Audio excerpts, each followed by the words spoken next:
Ezekiel chapter 46. This is what the sovereign Lord says. The gate of the inner court facing east is to be shut on the 6 working days.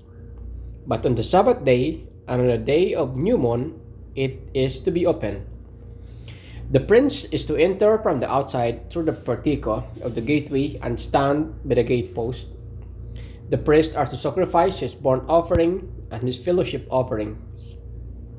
He is to bow down and worship at the threshold of the gateway and then go out. But the gate will not be shut until evening. On the Sabbaths and new moons, the people of the land are to worship in the presence of the Lord at the entrance of the gateway. The burnt offering the prince brings to the Lord on the Sabbath day is to be 6 male lambs and a ram, all without defect. The grain offering given with a ram is to be an ephah, and the grain offering with the lambs is to be as much as he pleases, along with hin of olive oil for its ephah. On the day of the new moon, he is to offer a young bull, 6 lambs and ram, all without defect. He is to provide as a grain offering 1 ephah with a bull, 1 ephah with a ram, and with the lambs as much as he wants to give, along with hin of oil for each ephah. When the prince enters, he is to go in through the portico of the gateway, and he is to come out the same way.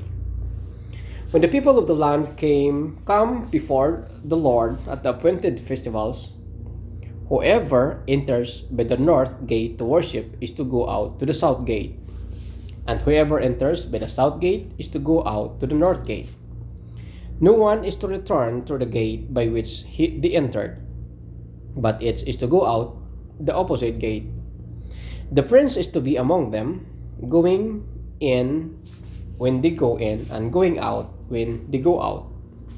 At the feast of the appointed festivals, the grain offering is to be an ephah with a bull, an ephah with ram, and with the lambs as much as he pleases, along with hin of oil for each ephah.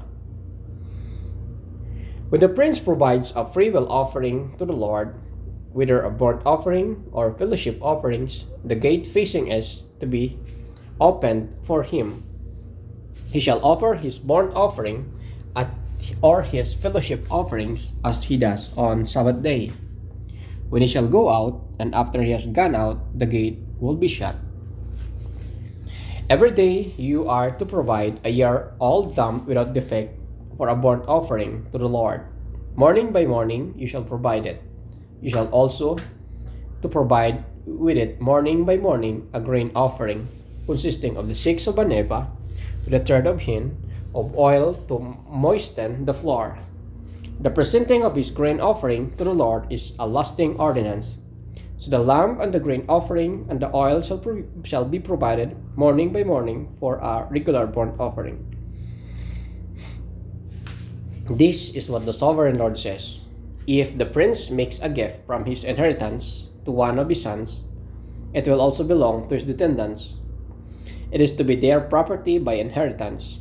If, however, he make a gift for his inheritance to one of his servants, the servant may keep it until the year of freedom. Then it will revert to the prince. His inheritance belongs to his sons only. It is theirs.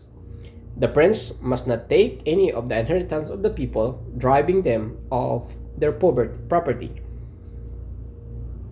He is to give his sons their inheritance out of his own property, so that no one of the people will be separated from their property.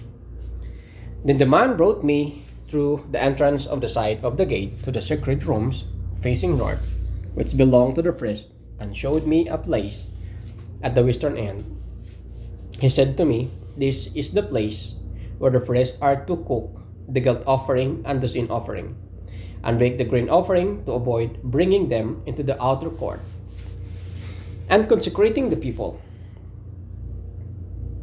He then brought me to the outer court and led me around to its 4 corners, and I saw in its corner another court. In the 4 corners of the outer court were enclosed courts 40 cubits long and 30 cubits wide.